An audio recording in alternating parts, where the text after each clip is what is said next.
Hello, fellow mompreneurs. Welcome to the Real Moms Podcast, the go-to space for resilient entrepreneurs who are striving for abundant living.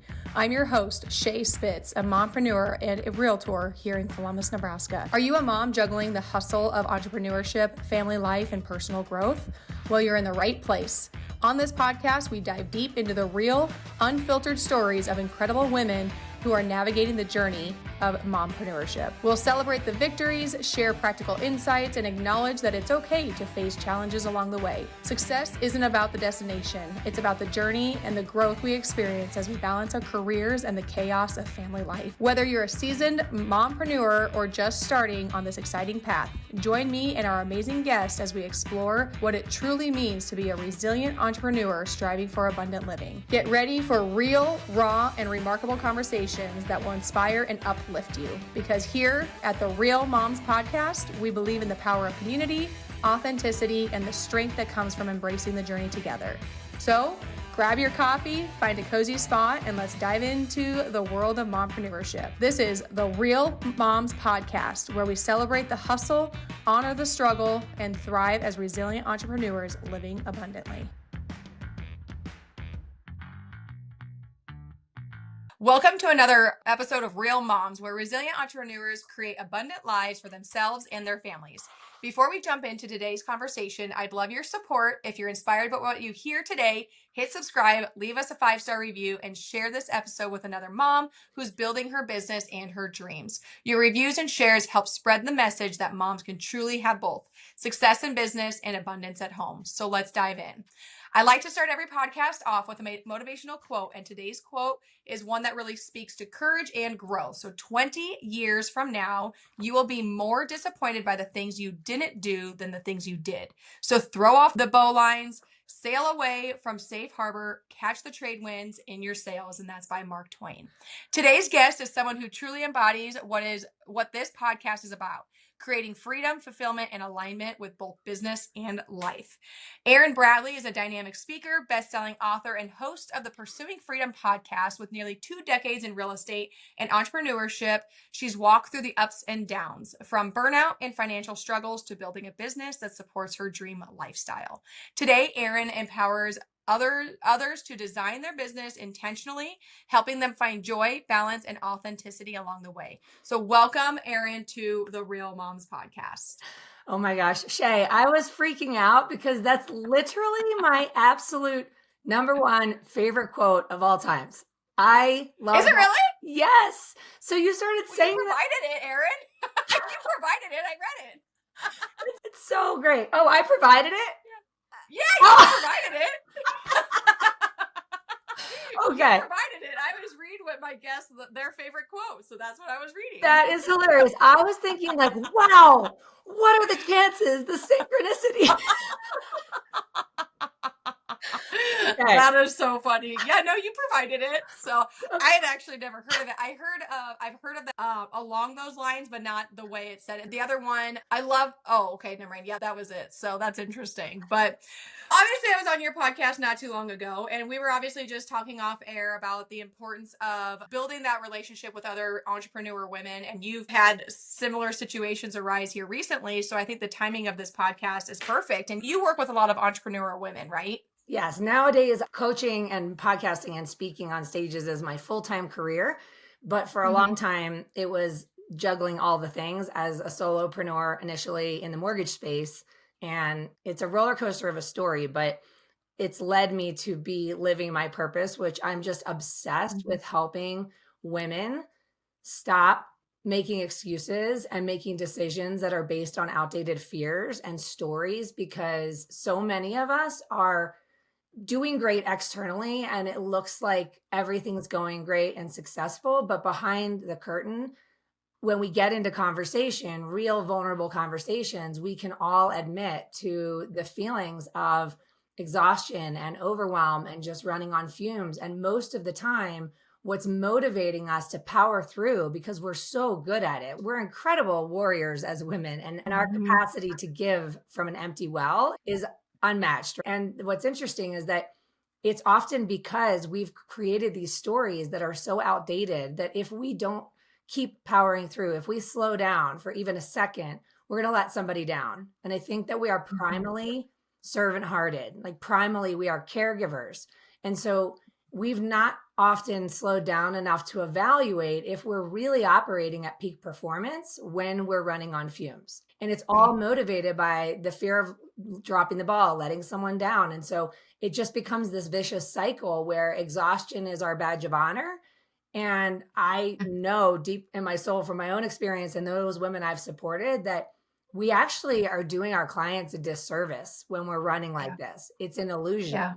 And when we recognize how long we've been out of alignment and we take the wheel, we can actually create so much magic. And it all starts with conversations like this. It's just having the willingness to be honest about the struggle is real. The juggle is real. Moms, children, like carpooling, house cleaning, going to the grocery store, running a business. It is a lot. And yeah, just I just love that you have this show to create space for women to recognize that while it feels lonely at times, none of us are alone in this. We're all in this together. And the more we collaborate and connect, the more magic that we can discover and then share back into the world in a way that really becomes the unfiltered light within us, not this dimmed light from the exhaustion. And I kind of want to touch on the point, and I find this in a lot of women, and I had talked about this before we started recording, is if you're a woman out there and you're very driven, I really find it in driven women who have a hard time connecting with other women in all reality, because I struggled with that a lot. Like I have really close friends, always did growing up,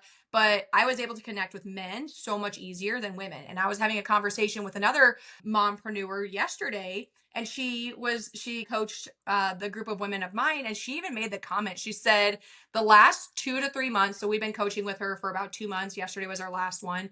She said that she's really softened up, and she thinks that she realizes that she was always focusing on men and working with men, but there is just such a difference when working with men than women. There's not a lot of softness when working with men. It's very analytical. There's not an emotion side to it, which is definitely a good thing.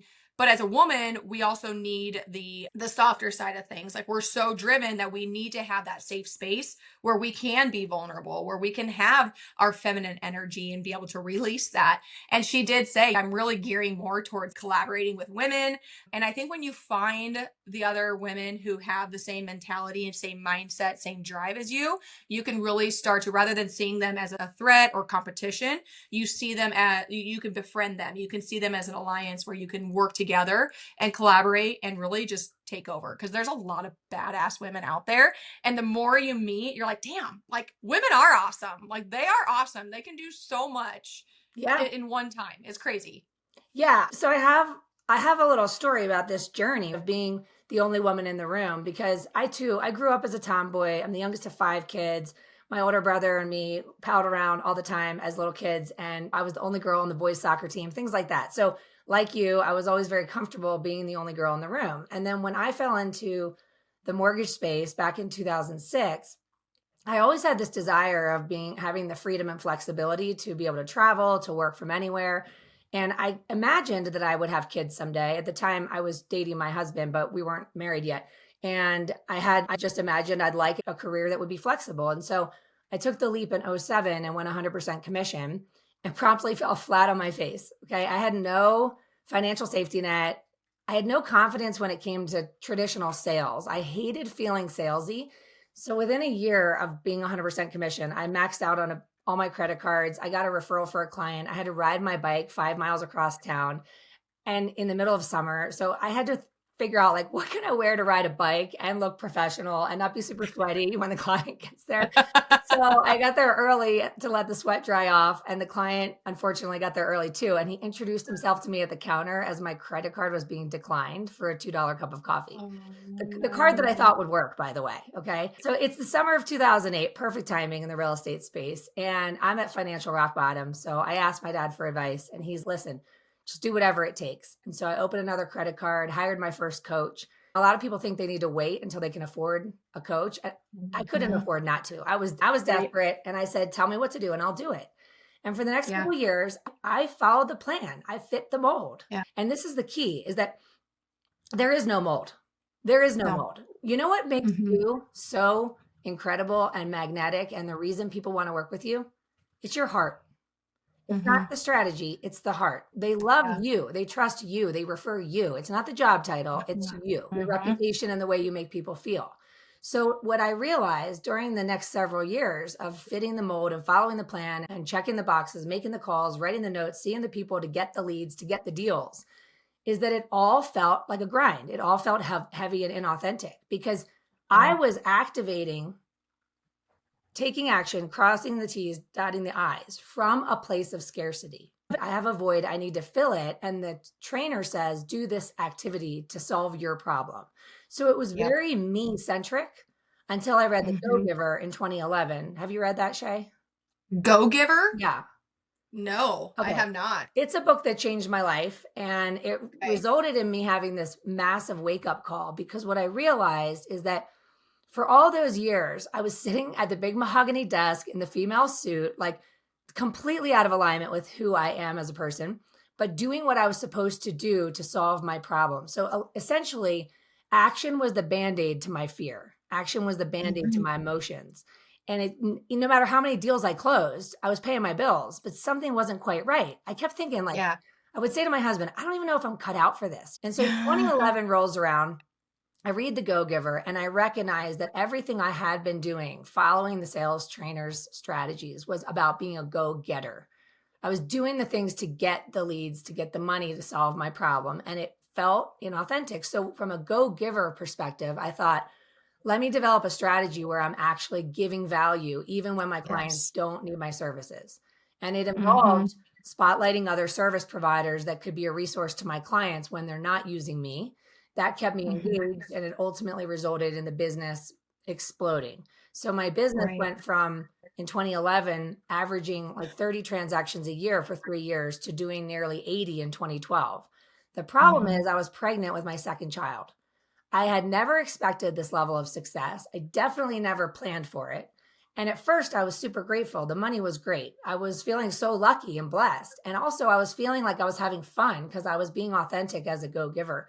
So long story short, as I started teaching what I was doing to real estate agents, I found out I wasn't alone. I wasn't the only person who felt out of alignment with these antiquated sales tactics that we do to get.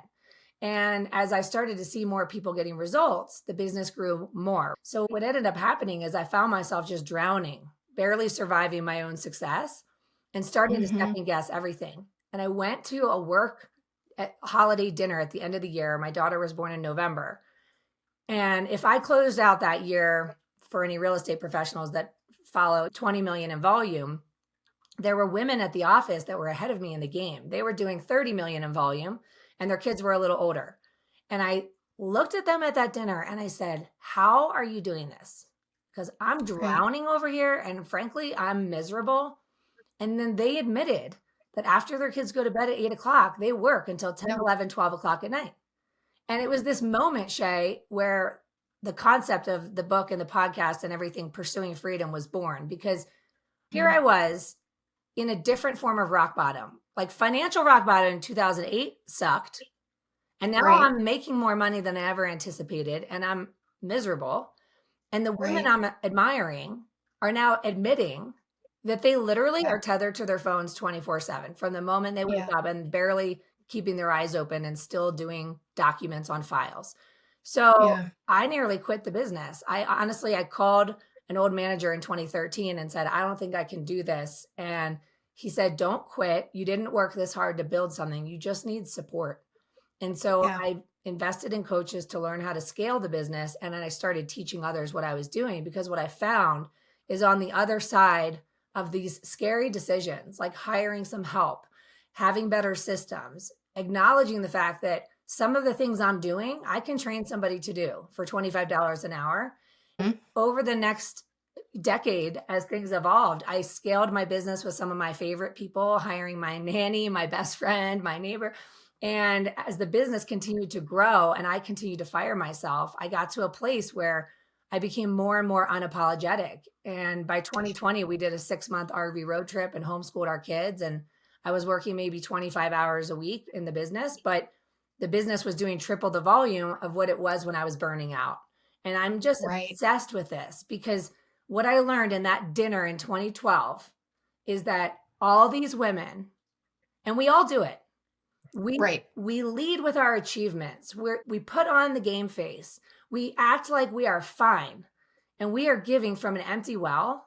And the truth of the matter is, it's to the benefit of nobody, because we're not the most clear-headed, focused, enthused version of us, not as moms, not as spouses, not as friends, and definitely not as business owners. And it's this crossroads that women have to allow in to say, I am so done with this. And it's like breaking up with an old boyfriend. If you've ever broken up with anyone, okay, or if you ever quit a job, chances are you knew it wasn't in alignment for a while before you had the courage to make that decision. And the same goes in our business. If someone's listening and they're feeling so exhausted and they keep saying to themselves, I have to, I need to, I just have to, we are living a lie. And the truth is, that is the moment that needs to be a point of no return, where you say, enough is enough. I'm stepping into my next level self, where I no longer tolerate this misalignment. And it's not to compromise my growth. I'm here to grow and expand infinitely, but I can't the way I've been doing it. And it's not joyful. A long-winded story to say that it's been a journey of unbecoming, stressed and overconnected and overwhelmed. And what I have found is lightness and ease and so much more fun, because the light within you is ignited again.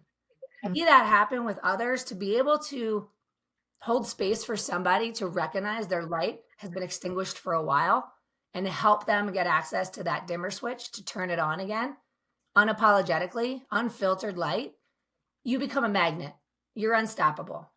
But it doesn't come from a place of just burnout and powering through. Yeah. So what would you say would be the first step, somebody who's maybe getting to that point? Because like I was getting to that point in real estate, and I love real estate. I know this is not something that I'm going to be doing the rest of my life. I joke that I'm going to be retiring by the time I'm 40. I tell my CPA that all the time. I tell my financial advisor, I tell my husband that I'm retiring at 40. So I've got 6 years for that. They all laugh, but at the same time, I don't mean that I'm going to retire and do nothing. My mindset is like being able to step away from the daily grind of the real estate world. Again, love everything about it. I love all the opportunities, but there is something in me that continues to burn. But I am getting to the point where I'm able to delegate a lot. Like I am busier now. I have so many transactions going. I'm incredibly blessed, but I'm not working as much as I used to, especially when I first got into the business, because we have different systems and processes. I now have a transaction coordinator. I have another agent who helps with my showings. I just hired a virtual assistant, which has been, game changer. She's literally like my assistant. She's usually sitting in on everything. She's replying to emails. She's handling my marketing. But what would be, because a lot of people when they're just getting started don't have the money, but like you said, a lot of people wait till they have the money to hire somebody or to do something about it, where you basically, it's kind of like having a kid. You're never going to be ready to have a kid. You're not. I don't care how prepared you think, you are never ready to have a kid. So what would you say would be like a first step for somebody who's wearing all the hats and needs to breathe? Yeah. Honestly, like I remember those days, and mine was setting boundaries. But what would you recommend? You just hit the nail on the head, Shae, because I can't tell you how often I have a conversation with a woman who tells me that, much like me, she's already planning to leave the business. She's already daydreaming about retirement because it is exhausting. And so the first thing that we do is an energy audit. And what's interesting is that you don't need to retire. You just need to graduate. And what I mean by that is, in other industries, you start out entry level, you're nervous, you're insecure, but you're excited. And then, they train you. And then you achieve mastery as an entry level person in a corporation, let's just say. And in a perfect world, if you love the work and growth potential, you get a promotion. And as soon as you take that promotion, you graduate from tasks and responsibilities from your former role. And now you're excited again. You're challenged. There's new information and you're learning and you're leveling up. And then you get another promotion, right? But by the time you make it to the C-suite, a CEO, you're no longer going to cover for the front desk person when they go on vacation. Right. A lot of team leaders surround themselves with support and continue to cover for their team members. Like they basically act as an assistant inside their business. And so when you find yourself daydreaming what it's going to feel like when I don't have to do this, it's likely because you're still doing way, way too much.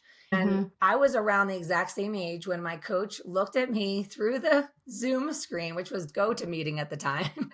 And he asked me what my aspirations were. And like you, it was 2015. I had a team in place at this point. We had more than doubled the business after I started scaling. Like I started firing myself and I found out I wasn't that important. And then the business more than doubled. And then it continued to do so as I continued to make decisions in spite of my fear, to say, Yeah. I don't really love this aspect of the business anymore. And one of Mhm. them, which would blow your mind, Shae, is that I felt like I had everything in place. And he said, you're doing too much. Like you're looking at me like a deer in headlights when Yeah. he's suggesting I double the business because I'm still feeling like I'm doing too much. He's like, you Right. need to do way less, Erin, way, way less. Right. And so we started Right. doing the energy audit. And he's, what's the most stressful, most draining aspect of this business? And I hold up my cell phone and I'm like, I want to throw this in the lake. Yes. It never stops dinging. It never stops alerting me all hours of the Mhm. day and night and all days of the week. And when I'm on Yeah. vacation, and it doesn't matter that I have somebody helping me back home because I'm still mentally tethered to it every time it dings me. Yes. He looks at Yes. me and he goes, get a new cell phone, get a new number. And I start laughing like as if you're cringing. That's what I Right. did. Guess what? I did it. I got a new cell phone number.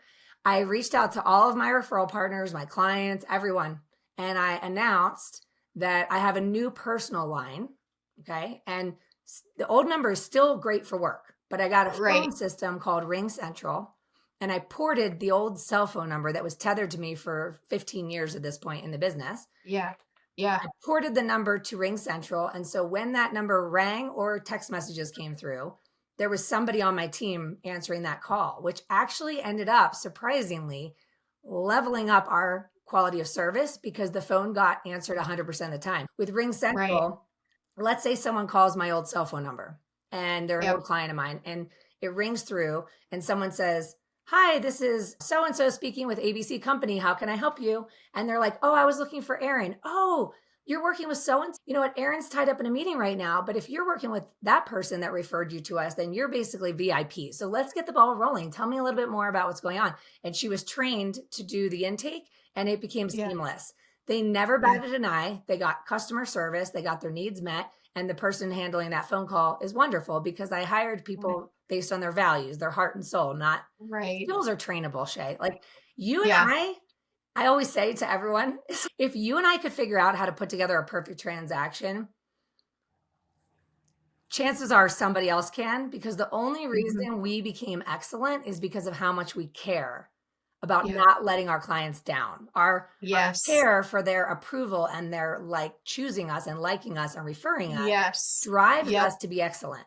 So we hire to the heart of people that care about quality and about pleasing others, which is a very Mhm. natural female instinct, is to be a caregiver and a servant, not in a negative way. It's just primarily Right. who we are. We want to take care of people. We Yes. want Yes. everyone to be happy and taken care of, right? So Yes. when you hire to that heart, then your brand is how you make people feel. I have the quote here, which was our motto for our team, that it was the Maya Angelou quote, that people will forget what you said and people will forget what you did, but they'll never forget how you made them I feel. feel. So Mhm. we build a culture of how we make people feel. So no matter who answered Right. the phone, they're going to Right. feel taken care of.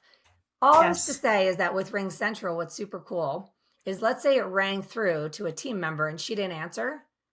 Uh-huh. After 2 rings, it starts simultaneously blowing up everyone on the team's phone. The phone gets answered. I'm telling you, for the very first time, I will never forget. It was a Friday night in October of 2015. And there was silence. There was silence. My husband and I were at our cabin in the mountains where we later moved the kids full time to a ski town. Yeah. And nothing was happening. There were no text messages. There were no phone calls. And again, we had a 50% increase in business after that decision. Yeah. It was Yeah. amazing. Like Right. everyone has a story that says, I can't because, and Right. whatever follows because is fear, which is no big Mhm. deal, because no matter where you are in your journey, you're always on the leading edge of that crazy desire. Might be retiring, whatever, but like you have that crazy desire Yeah. and it's going to be uncomfortable because it's unfamiliar. So there's going to be Right. a story that's like why I can't. And I'm Right. really just defending the limitation of my mind. I'm just defending my fear when I say I can't. It means I'm Yeah. unwilling to explore how. But what I've Right. learned is there are no rules. There are literally Mhm. no rules. You get to run your business however you want because you became self-employed for a reason. Most of us make excuses for why we're perpetuating outdated behaviors because of fear. And that's all it Right. is. So we just work through that, rewrite the story, and say, what if it works? What if I could be free now? Not in 6 years, but what could I have Right. the feeling of freedom within the business today? And it's so cool to see what happens when people shift because it really is like that moment where you're like, yeah, I'm done tolerating this relationship. I'm done Yeah. tolerating this crappy boss. I'm going to move on. And in Yeah. that moment, your identity levels up. You become a magnet because you're no longer calibrating to the needs and the agendas of anybody other than yourself. And you're actually Mhm. more powerful than ever before when you start to make those decisions. It's incredible what happens. People start to admire you and they're happy for you and they're proud of you. They're not judging you. Yeah. Yeah. I find like I love working with sellers. I love meeting with sellers. I love getting creative when it's like they're trying to sell and buy all at the same time. Like one of the things that I don't enjoy as much is working with buyers directly. I do enjoy it. They're great, but they are obviously a lot more work. And so it does make a big difference when I'm able to when I go to these appointments and I'm having the appointments with the sellers, I truly enjoy it. And that makes such a big difference for me. I know that you're going to have a hard stop here pretty soon, Erin. So I wanted to get your piece of advice. What is one piece of advice you would give to somebody who's in the entrepreneurship world or maybe wanting to take that leap of faith? Yeah. Number one piece of advice is that mornings are for me. For a Yes. long Yes. time, I would react to my phone the moment I woke up and see what alerts are there and find myself in the rabbit hole of text messages and emails and social media before my feet hit the ground. What I know to be true now is that when I wake up, I don't know where I am on the energetic or emotional spectrum. I could be Yeah. exhausted, I could be stressed out, I could be worried. And my brain immediately goes to what do I have to do today? Goes to Yes. action. So it Yep. takes a lot of effort to resist the urge. And the way that we do it is by putting certain systems in place. So, for example, in order to help me with my own neuroses, I created an out of office responder that would turn on at 8 o'clock and I would turn off email access from my phone because otherwise I'll just keep clicking while I'm watching TV with my Yep. husband or having dinner or whatever. Yep. But Yep. when I would click it, it shows nothing because I've disabled access to my emails on my phone Yeah. temporarily. And I've turned on an Right. out of office responder. And all it says is, thank you so much for the email. Please note this inbox is not being monitored at the moment. For urgent matters, please call or text me at this number. Because I was nervous. I had to have a buffer in Right. place, an Right. invitation for them to call me or text me if it really was urgent, which it's never urgent, but whatever. And then I would keep that until 8 a.m. So if I get up at 6 or 5, I would click that icon on the inbox and nothing is there. And it's a reminder like, Right. chill out, sister. Yep. You're fine. Yes. And then do what I Yes. need to do to turn the light on within. That might look like Yeah. getting into nature, reading, podcasts, journaling, meditating, whatever your morning routine is. If you don't have one, The Miracle Morning is a Yeah. great book. Love Yeah. it. Hal Elrod. I have read that book probably 3 different times, The Miracle Morning. Yeah. Oh, yes. And there's different books that he's created for whatever field you're in. Yeah. So it's funny because when I first read it in 2015, I was treating the morning routine as another to do. Like it was very perfunctory. Yeah. I was like, check, I did this, check, I did Yes. that. Nowadays, I don't take any appointments before 10 a.m. unless by Mm-hmm. exception. So we did this at 9:15 my time, but so I made an Yeah. exception because I wanted this up to be with you. But Yeah. the point is that gives me from 5 or 6 a.m. 4 to 5 hours of slow motion Mhm. so I can get clarity around what really matters today. I can delegate things that can be done by somebody else. I can take the time to show them how to do it. And by the time I engage with clients or colleagues or whoever, the world, I've prepared myself to bring the most bold, radiant, unfiltered version of me that's the most magnetic so that opportunities find me more easily. Yes. Where the way I used to do it, I was running on fumes from the moment I woke up. And I Yeah. wasn't really honoring that. And so you're, Yeah. like I said earlier, you're giving from an empty well. And Yeah. it's ineffective. It's exhausting. It's stressful. And like I said, we want to unbecome those things so that we have more ease, more clarity, more confidence, and more impact. And that Yeah. creates the ripple effect in your world and in your business. So it's interesting. So I do the same thing. So I have my phone on do not disturb from 4:30 a.m. till 8 a.m. and then it goes back on do not disturb at 6 p.m. to 8 p.m. I'm usually not doing anything after 8 p.m. after the kids go to bed, but once in a while I'll have to catch up on whatever else. But in the morning, every time I wake up, and I don't know how or why this is possible, and there's probably a reason. I must be a setting or something that I did to my phone. But I have a friend who texts me every single morning, and it's some sort of like Bible verse or psalm from the Bible. And for whatever reason, her text is the only one that still comes through when it's on Do Not Disturb. Now, I'm sure something got changed in there where her text come through, but I never intentionally did it. So I've never checked it. But I think it's really interesting because I'll wake up and I might have 15 text messages, but hers is the only one that will show up on my screen when I have it on Do Not Disturb. I love that. So I leave it. I'm like, nope, sounds good. I leave it every single morning and I do that. It's so amazing. And I think people underestimate the power of the integration of business and spirituality, and not necessarily a specific religion, but in any capacity, if you can quiet the mind, however, do it. Walk in nature, move your body, read the Bible, listen to a guided meditation on YouTube or some app or whatever. If you can practice, because there is no finish line with this, but if you can practice Right. daily, slowing down the nervous system, quieting the mind, usually what ends up happening is you get some random impulse. And when you act on that impulse, that's the difference between inspired action and chasing. So one of my affirmations is the less I chase, the more I attract. So instead of feeling like, oh, I have a problem to solve, here's the action someone told me to take as a band-aid to my insecurity and my fear. Let me muster up the courage to do that, which feels really heavy. I tend to procrastinate. I execute inconsistently versus less grind, less striving, but more alignment, more clarity, more following the breadcrumbs and listening to the impulses that pop up, like noticing the random synchronicities that nothing and realizing nothing is random. What follows is you get to the same destination, which is achieving your outcome, but with a totally different frequency. One is ease and peace and present moments and engaged with your loved ones. And the other is preoccupied, stressed, overwhelmed, present physically in the room with your loved ones, but mentally a million miles away. Just two different frequencies to the same destination. I would rather be on the life draft cruising down the river than be trying to fight the river or rush the river. Like I just want it, I want it to be fun. I want it to be interesting. I want it to be authentic. And when it is, and not forced. Yeah. Yeah.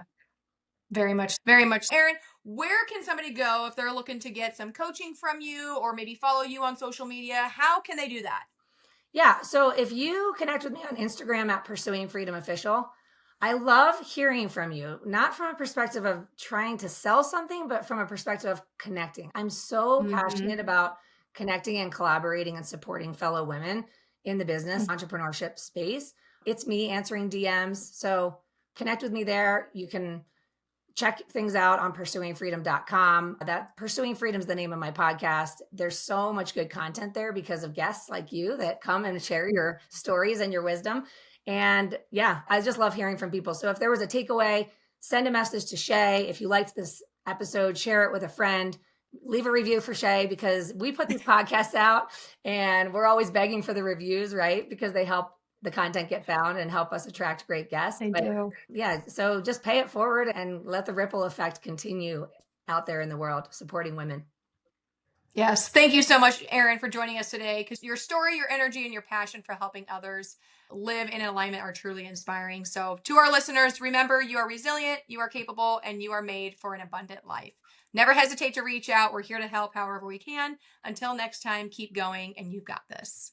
And that wraps up another inspiring episode of the Real Moms Podcast. A huge thank you to our incredible guests for sharing their story and insights today. If you found value in today's conversation, don't forget to hit that subscribe button so you never miss an episode. And hey, sharing is caring, right? Share this podcast with your fellow mompreneurs, friends, and anyone who you feel could use a dose of inspiration. Share it on your social media as well.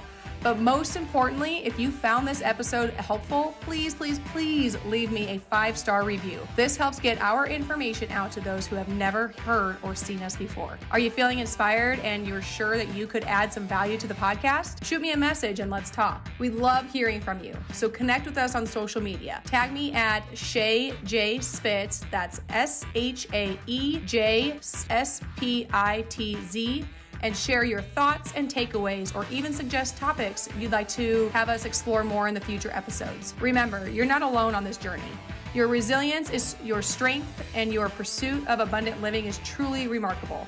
As always, keep thriving, keep growing, and keep embracing the beautiful chaos of being a mompreneur. Until next time, take care, stay real, and keep living abundantly.